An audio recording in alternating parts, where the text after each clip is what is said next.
on est parti pour la deuxième période de la Grande Team. Merci d'être tous les soirs de plus en plus nombreux à nous suivre. C'est facile. Canal 203, StarTime 740, la TNT numéro 3 ou encore l'application RTI Mobile.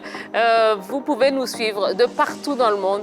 Et j'en profite d'ailleurs pour suivre nos amis togolais, nos amis béninois, nos amis congolais également et nos amis gabonais, oui, qui nous regardent.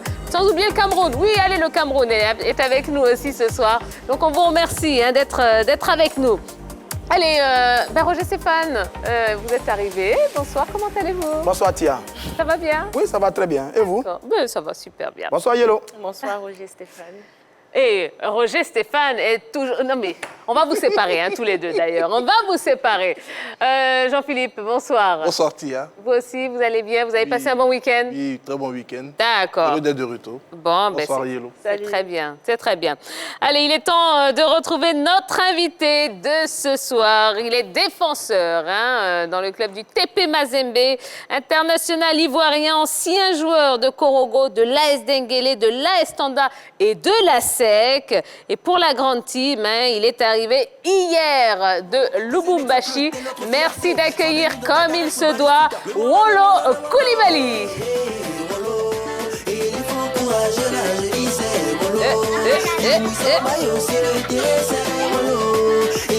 Bonsoir Wolo Koulibaly. Comment allez-vous? Bien. Et vous? Ben, ça va super bien, merci. Ou bien on doit vous saluer en lingala ou en swahili peut-être. Ah bon, ça je ne maîtrise pas trop, mais ah bon? Si vous me saluez, je vais répondre comme il se doit aussi. D'accord. Bon, comment s'est passée l'adaptation en République démocratique du Congo? D'abord, ça n'a pas été trop compliqué, puisque j'ai croisé 5 Ivoiriens. Avec moi, ça fait 6. Donc, ça a facilité mon intégration dans le groupe, parce que je ne me suis pas senti seul. Dès que je suis arrivé, je me suis senti comme étant ici en Côte d'Ivoire. Mais quand vous êtes là-bas, vous êtes entre Ivoiriens ou oui, nous chacun fait un petit peu... Nous sommes entre Ivoiriens. C'est seul Sylvain qui est un peu loin de nous, mais quand on doit se voir, on s'appelle et puis on va dans un petit coin, on s'assoit pour mieux discuter et puis comment ça se passe à Lubumbashi. Alors, Wolo Koulibaly, vous êtes en Côte d'Ivoire, pourtant on sait que le championnat reprend très très bientôt. Comment se fait-il que vous soyez là? Bon, ça fait 2 semaines que nous avons commencé les entraînements. J'ai fait les 2 semaines. Ben, comme j'ai un problème administratif, je dois renouveler mon passeport puisque toutes les pages de mon passeport sont finies. Donc, je suis venu pour renouveler mon passeport. Ah, vous avez trop voyagé, en fait, c'est ça? Ah, mais c'est un footballeur. Ah, ben voilà, ben vous avez bien raison. D'accord, très bien. Alors, on va vous proposer tout de suite le parcours et le palmarès de Wolo Koulibaly. Il vous est proposé par Dorgelès Kofi, plus précisément. Salut Dorgelès. Mbote, Ti. Mbote. Boni. Bonsoir la famille, vous allez bien? Salut Dorgelès. Salut. Mais dites Mbote au moins. Boni. Ah, ou Boni. Ben, Bon, on prend la version originale, Boni. On peut étudier la leçon aujourd'hui. Vraiment, Oui. Mauvais élève. Regardons le parcours et le palmarès de notre invité. Entre 2008 et 2015, AS Denguélé. Entre 2015 et 2017, AS Standa. Entre 2017 et 2019, ASEC Mimosa. Depuis fin 2019, tout-puissant Mazembe. Avec la Côte d'Ivoire, 10 sélections, 0 but. Palmarès de notre invité. Champion de Côte d'Ivoire avec l'AS Standa en 2016. Champion de Côte d'Ivoire avec l'ASEC Mimosa en 2018. Champion de la RDC avec le tout-puissant Mazembe en 2019 et 2020. Le palmarès, oui, c'était ça de notre invité. À présent, les statistiques de notre invité avec le tout-puissant Mazembe. 14 matchs joués, 13 fois titulaire, 1 fois remplaçant, 1189 minutes jouées. Wolo Koulibaly avant de partir. Regardez, c'est aussi ça, notre invité. Bagaté qui glisse, ça arrive avec un peu de réussite. Oh là là, quel but! Quel but extraordinaire de la SEC Mimosa. Il est signé du revenant. Attendez, Quelle reprise! Il est fort. Quelle reprise, hein? C'est moi, j'avais fait 3 mois venais d'une opération, j'ai fait 3 mois sans jouer. Sans jouer. Et pendant les 3 mois, j'ai travaillé à Sol Béni avec le coach Gigi. Et en voyage, on me dit que je joue le match, je suis titulaire. Bon. Et dans ce match, je joue et puis je marque. On a terminé 1-0 contre le WAC. Et il y a ces 2 minutes de la fin de la mi-temps et puis je marque ce but. Alors, comment vous vous êtes senti? Très, très heureux. Vous avez vu comment je courais? Oh, bah oui. Puisque je n'avais pas l'habitude de marquer. Je n'avais pas l'habitude de marquer. Et je marque ce but. J'étais très heureux, mais malheureusement, on a perdu 5-2. Mais Wonlo Coulibaly, beaucoup de personnes ne comprennent pas le choix du TP Mazembe. Alors, c'est aujourd'hui l'occasion pour vous de tout expliquer. Bon, c'est le football, hein. C'est le football. C'est le club qui propose mieux. C'est là-bas on part. C'est l'argent qui vous a motivé? C'est pas question d'argent. D'abord, le TP Mazembe, c'est un grand club en Afrique. C'est un grand club en Afrique et c'est le challenge qui a été proposé et qui m'a motivé à aller au tout-puissant Mazembe. Et malheureusement, ma première année, c'est vrai, on termine champion du Congo, mais ce n'est pas ça qui était le but, c'était de remporter la Ligue des champions. Mais rien n'est encore gâté. On va se mettre au travail pour la nouvelle saison de la Ligue des champions. D'accord, très bien.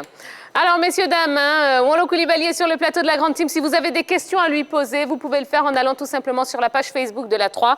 Il est avec nous pendant un petit moment, donc n'hésitez pas, et je pense qu'il se fera un plaisir d'y répondre. On va parler football maintenant? Ouais, avec l'actu, c'est parti.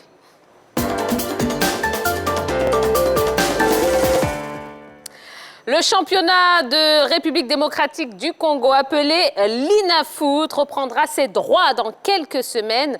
Que nous réserve cette saison? Le 25 septembre prochain démarrera la l'INAFOOT D1, le championnat de première division de la République démocratique du Congo. L'information a été livrée par Bosco Mweu, président de la commission de gestion de la Ligue nationale de football, en abrégé l'INAFOOT. Créée en 1958, cette compétition a subi de nombreuses modifications afin de répondre au mieux aux problèmes de la distance et de réduire les coûts de déplacement pour les équipes. Depuis la saison 2018-2019, la l'INAFOOT D1 se joue en une poule unique de 16 équipes. Comme dans tous les pays du monde, la nouvelle saison va s'ouvrir dans un contexte particulier en raison de la crise sanitaire. Les matchs se joueront donc à huis clos pour éviter toute propagation de la Covid-19. En démarrant la saison à cette période de l'année, les responsables du football congolais souhaitent permettre aux clubs qui représenteront le pays dans les Coupes africaines interclubs et l'équipe nationale au CHAN d'être prêts. Cette saison, le gouvernement congolais a décidé de prendre en charge les titres des voyages de tous les clubs sur l'ensemble de la saison. Ce, pendant toute la durée du championnat. Une bonne nouvelle pour les 16 clubs de l'élite qui subissent l'impact de la pandémie du coronavirus. Toutefois, à 19 jours du coup d'envoi de la saison 2020-2021, le calendrier de la saison n'a toujours pas été officialisé par la l'INAFOOT. Le diffuseur reste aussi inconnu. Si la chaîne Digital Congo pourrait continuer de proposer le championnat aux téléspectateurs congolais, après ses expériences plus ou moins réussies, notamment lors de la saison dernière, d'autres diffuseurs sont également à l'affût. La seule certitude à ce niveau, c'est qu'aucune exclusivité n'a été pour l'instant accordée. Dans 3 semaines, le TP Mazembe de Wonlo Coulibaly remettra son titre en jeu. La chasse au corbeau de Lubumbashi sera donc ouverte. Alors, le championnat de République démocratique du Congo est présenté comme l'un des meilleurs du continent. Qu'est-ce que ça vous inspire, Jean-Philippe? Au vu du résultat, ou du moins des résultats des différents clubs congolais sur la scène continentale, je dirais oui. Ils ont de très bons représentants. Le TP Mazembe, l'AS Vita Club, pour ne citer que cela, le Motema Pembe. Voici des formations qui, à chaque fois qu'elles sont sur la scène continentale, montrent de très belles choses. Mais il faut dire simplement en termes d'organisation domestique, c'est un championnat qui a pratiquement les mêmes problèmes que nos championnats ici du côté de l'Afrique de l'Ouest. Problèmes de déplacement, beaucoup de problèmes d'ordre structurel. Donc je pense que c'est vrai, on a de belles performances internationales, mais qui sont à nuancer avec ce qui se passe sur le plan local. Oui, mais je veux dire, quand on tient compte pardon, du dernier classement sur donc, les différents championnats au plan africain, celui du mois de mars 2020, eh bien, on se rend compte que le championnat congolais est 4e derrière le championnat égyptien, le championnat marocain, le championnat tunisien. Donc, c'est une donnée importante qui montre bien qu'il y a de la qualité dans ce championnat. Et il a parlé de 2 gros clubs là-bas au niveau de la RDC. Le TP Mazembe qui a gagné quand même 5 Ligues des Champions. C'est pas rien sur le continent. L'AS Vita Club qui l'a gagné en 73, je crois, sous son ancienne formule et qui a joué une finale en 2014. C'est donc 2 grosses équipes qui représentent bien la RDC sur le plan continental. Ajoutez à cela l'engouement qu'il y a au plan local. L'engouement... je veux dire, l'affluence qu'il y a sur les différents matchs du championnat, tous ces éléments associés font que oui, évidemment, c'est un très bon championnat. Alors, Wolo Koulibaly, au plan national, c'est vrai que ce championnat a du mal à s'imposer face aux championnats locaux et provinciaux, dont certains sont vraiment très populaires, notamment l'entente provinciale de football de Kinshasa, une ligue locale qui regroupe 20 clubs. Comment ça se fait que, justement, le championnat congolais, vive mal cette concurrence, j'ai envie de dire? Bon, là... Je ne sais pas comment ils se sont organisés. Moi, je suis venu trouver ça comme ça. Donc, mais expliquez-nous un petit peu comment ça fonctionne. C'est-à-dire qu'il y a un gros championnat et puis plein de petits championnats régionaux. Depuis mon arrivée à Lubumbashi, je n'ai pas encore assisté à un match d'un petit championnat. J'ai une fois assisté à la 2e division que j'ai vue, mais les autres matchs, je n'ai pas encore assisté à Lubumbashi. Okay. Donc, c'est de savoir véritablement comment se déroulent ces rencontres. Ce sont des rencontres en format normal, comme vous jouez le championnat, ou ce sont des rencontres comme vous le connaissez ici dans les tournois de proximité avec divers formats? Donc, c'est des rencontres normales, c'est normal. Ils appellent ça province. Ici, on dit ville. Chaque ville a son championnat. Ça n'a rien à voir avec la l'INAFoot. Donc, les Haut-Katanga jouent ça. Et ceux de Kinshasa, de Goma, chacun participe à sa manière. D'accord. C'est un championnat assez particulier quand même, qui dans l'histoire a connu quelques mutations, plusieurs mutations. Je crois avant 2010, on avait une poule unique de 14 clubs. Ensuite, on est passé, je crois, en 2012-2013, à un championnat avec les provinces, l'Est, l'Ouest, le Sud et le Centre. Et puis, je crois, à partir de 2018, on est revenu à ce championnat classique-là de poule unique, je crois, avec 16 clubs, si mes informations sont bonnes. Et donc, à partir de ce moment-là, mais sur ça, la plupart des équipes qui ne jouent pas le championnat classique poule unique de l'UNAFoot, là, participent à ces championnats régionaux, provinciaux, qui, comme on le dit et comme on le voit, connaissent un certain succès. Mais bon, il y a quand même un championnat classique, un véritable championnat à poule unique qui permet donc d'avoir des qualifiés régulièrement pour les compétitions continentales, notamment la Ligue des champions, la Coupe de la Confédération, notamment 2 grands clubs que sont l'AS Vita et le TP Mazembe qui régulièrement représentent donc la RDC sur la scène continentale. Alors, le gouvernement congolais a décidé cette saison de prendre en charge les titres de voyage de tous les clubs. Qu'est-ce que ça vous inspire? C'est une aide non négligeable dans cette période de Covid-19. Il faut dire simplement que les clubs congolais ont exprimé beaucoup de problèmes de déplacement parce que ces problèmes ne sont même pas liés foncièrement à un problème d'argent, mais également la disponibilité des moyens de déplacement. Vous savez que la RDC, c'est un pays qui est très vaste. C'est le seul pays d'Afrique qui a 2 fuseaux horaires. Donc, les déplacements se font pratiquement par avion.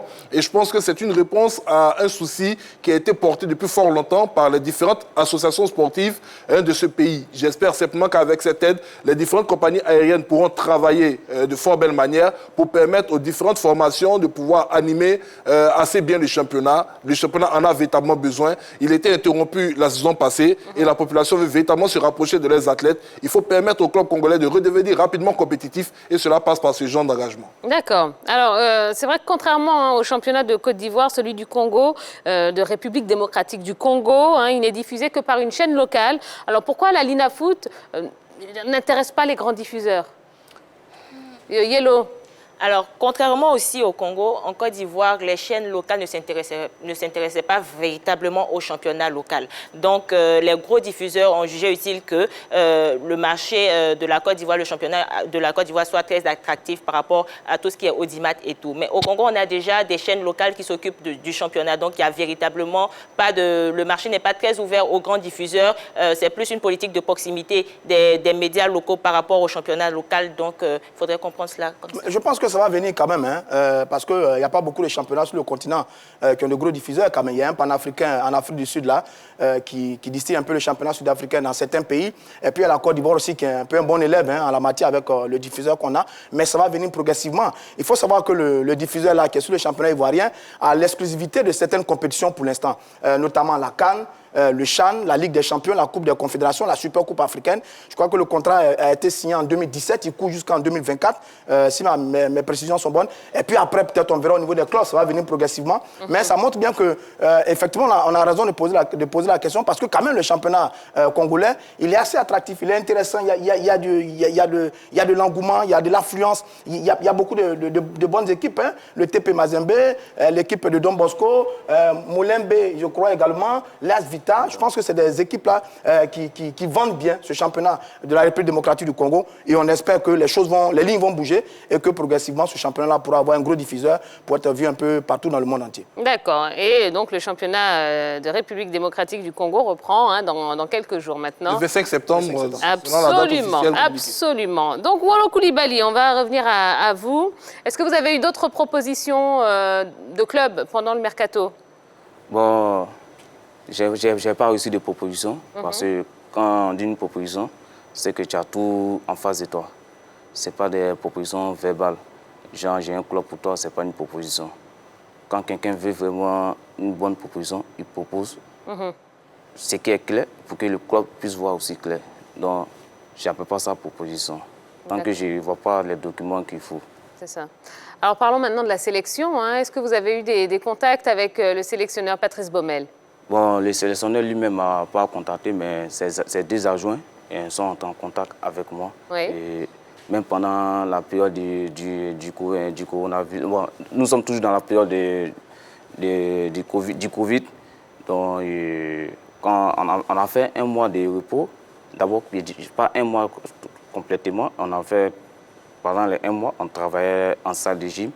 Après, l'adjoint de Baumel m'a appelé. Il m'a dit, est-ce que c'est possible, comme vous travaillez en salle de gym, est-ce que c'est possible que je t'envoie des exercices aussi, tu vas travailler? Il dit, oui, c'est possible. Donc, il m'a fait un programme, il m'a envoyé. Donc, ça montre quand même qu'il y a un intérêt pour vous, oui, au niveau de la sélection. Oui, oui. C'est bien. Moi j'ai aimé votre CAN, la dernière CAN. C'est vrai que avec l'inexpérience, il y avait quelques problèmes de placement quand même sur certains matchs. D'ailleurs, vous avez fait un super match face à l'Afrique du Sud. C'est vous qui donnez le super ballon là dans le couloir à Gradel. Ensuite, il y a le centre derrière qui emmène le but de Kodja et qui nous donne la victoire face à l'Afrique du Sud. J'ai vraiment aimé ce match-là. Mais sur votre retour, sur la sélection, là, la concurrence va être énorme maintenant. Hein, parce qu'il y a Maxwell Koné qui est très bon à gauche là-bas avec l'équipe de Lyon. Il y a Ghislain Conan à Reims qui est là. Il y a Souleymane Doumbia également, qui sont tous là dans le couloir gauche. J'avoue que ça ne va pas être facile pour vous, hein, la place en sélection nationale. Mais le football, c'est comme ça. Hein. Il faut avoir de la concurrence et puis toi, tu te mets au travail, le coach te donne la chance, tu saisis ta chance et ça va dépendre du coach maintenant, le reste. Mais sur la dernière CAN, vous avez bénéficié un peu de l'absence de Ghislain, je crois. Ce qui vous permet un peu d'avoir la première place. Mais là, ils sont tous en pleine forme, notamment Cornet, avec ce qu'il fait à Lyon, son repositionnement dans le couloir gauche là, de la défense lyonnaise. Il a fait très mal cette saison. Je le vois là en train de vous barrer la route en sélection. Attention.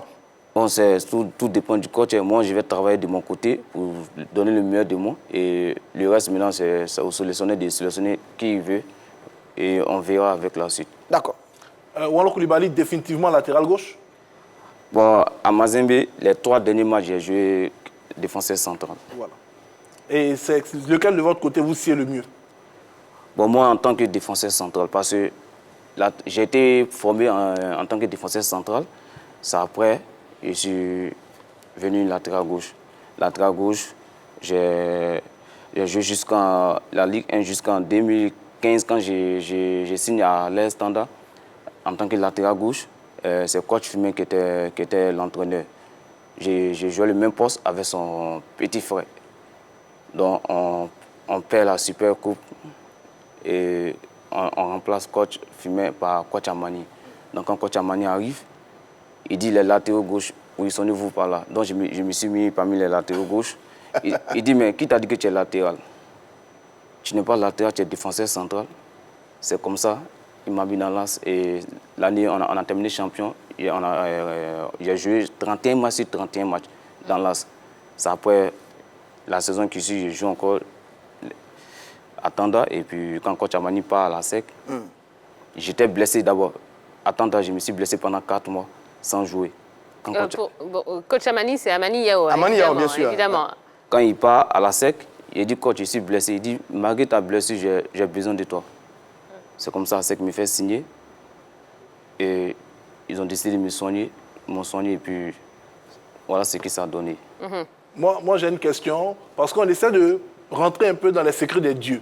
On a sorti une Coupe d'Afrique qui, jusqu'au match face à l'Algérie, ne nous semblait pas très favorable. Et face à l'Algérie, on avait l'impression que vous aviez mangé du lion. Est-ce que Wallo Koulibaly peut nous dire ici en exclusivité quelle est la teneur du discours de l'entraîneur d'alors, Ibrahim, Kamara Ibrahim, qui vous a amené à vous transcender ainsi face à l'Algérie? Non, le coach avait toujours les mêmes. Chaque match, il avait des discours. Mais le match contre Algérie, à la veille du match contre Algérie, on a fait une réunion entre nous, les joueurs. Et on s'est dit que ça fait maintenant combien de matchs? 4 matchs, on joue rien et on gagne. C'est là, c'est Jean-Michel a pris la parole. Il dit non, les gars. Donc vous étiez conscient que ça n'allait pas? Ben, nous sommes dans une compétition. Nous ne sommes pas en club pour dire non, on va mieux jouer. Nous sommes dans une compétition. On ne fait pas espoir aussi de mal jouer. Mais quand il y a le résultat, c'est une canne. Une canne, c'est les 3 points. Les 3 points, ça passe. Ouais, on a bien joué contre l'Algérie. On est rentré en Côte d'Ivoire. Pourtant, on a mal joué contre le Mali. On est parti en quart de finale. Alors, Wallo Koulibaly... Il voulait dire une parole de Seri Jean-Michel qui m'intéressait parce que là, il a pris la parole, c'est Seri Jean-Michel qui a pris la parole. Il dit, les gars, reconnaissez que nous ne jouons rien. C'est vrai qu'on gagne, mais nous ne jouons rien. J'ai l'impression que chacun doute de ses capacités. Donc, revoyez-vous. C'est ce qu'il a fait passer comme message. Et c'est ça qui vous a permis de vous transcender? Bon, ce n'était pas le point de vue de tout le monde. Hein. Kodja a pris la parole, il dit non. On perd et on joue mal, mais on gagne. C'est l'essentiel. Allez, rapidement, dernière question, Wallo Koulibaly. Qu'est-ce qui manque aujourd'hui à la nouvelle génération des éléphants pour qu'elle devienne vraiment performante? Bon, je ne peux pas dire il manque trop il manque quoi que ce soit. Parce que la nouvelle génération, quand vous voyez, il y a Pépé, c'est un grand joueur. Il y a Wifiza, c'est un grand joueur. Seulement que cette année 2019, ça n'a pas été ça, c'est tout. La CAN qui arrive, j'espère qu'ils vont donner le mieux d'eux. C'est tout. Mais on a l'impression que vous ne vous sentez pas concerné, que vous vous excluez. Non, quand je parle, ce n'est pas parce que je ne me sens pas concerné. C'est l'équipe. Quand il dit, je me mets aussi dedans. D'accord. Très bien. OK. Allez, on va continuer. On va passer à la saga des pros.